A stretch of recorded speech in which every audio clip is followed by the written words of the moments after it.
നമ്മുടെ ചിരികൾ പല വിധമാണ്. കൊലച്ചിരി, നാണം വന്നിട്ടുള്ള ചിരി, സന്തോഷമുള്ള ചിരി, ആക്കിയിട്ടുള്ള ചിരി. എന്നാൽ ഇതൊന്നും അല്ലാത്ത വേറൊരു ചിരിയുണ്ട്. അതായിരുന്നു ഡേവിഡ് ഫിഞ്ചർ എന്ന ഡയറക്ടർ അദ്ദേഹത്തിൻ്റെ ഗോൺ ഗേൾ എന്ന് പറഞ്ഞിട്ടുള്ള സിനിമയിലെ നായകനെ കാസ്റ്റ് ചെയ്യാൻ വേണ്ടി അന്വേഷിച്ചുകൊണ്ടിരുന്ന ആ ഒരു സംഭവം. ആ സിനിമയിൽ ഒരു സീനിൽ വരുന്ന ചിരിക്ക് ഭയങ്കര ഒരു ഇമ്പോർട്ടൻസ് ഉണ്ട്.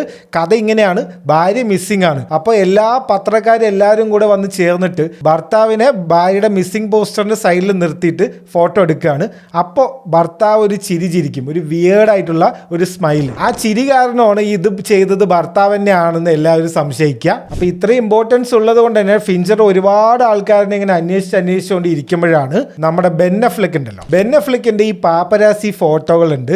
അതൊരു വൻ മീം മെറ്റീരിയൽ തന്നെയാണ്, ഫുൾ കോമഡിയാണ്. പുള്ളി എപ്പോൾ നോക്കിയാലും ഒരു വയ്യാത്ത പോലെയാണ്, മൊത്തം ഒരു ശോക അവസ്ഥയായിരിക്കും ഈ പാപ്പരാസി ഫോട്ടോകളിൽ ബെൻ അഫ്ലെക്ക് സാധാരണ. അപ്പോൾ ബെൻ അഫ്ലെക്ക് ഇതേപോലെ ഒരു പാപ്പരാസി ഫോട്ടോയിൽ വിയേർഡായിട്ട് ചിരിച്ചു നിൽക്കുന്നത് കണ്ടിട്ടാണ് ഡേവിഡ് ഫിഞ്ചർ അദ്ദേഹത്തിന്റെ ഗോൺ ഗേൾ എന്ന് പറഞ്ഞിട്ടുള്ള സിനിമയിൽ ബെൻ അഫ്ലെക്കിനെ വിളിക്കുന്നത്. അങ്ങനെയാണ് ഐക്കോണിക് ആയിട്ടുള്ള ആ ഒരു സീനും ഐക്കോണിക് ആയിട്ടുള്ള ആ ഒരു സിനിമയും ഉണ്ടാവുന്നത്. ഡേവിഡ് ഫിഞ്ചറിന്റെ അറ്റൻഷൻ ടു ഡീറ്റെയിലിന്റെ ചെറിയൊരു എക്സാമ്പിൾ ആണിത്, അത്രേ ഉള്ളൂ.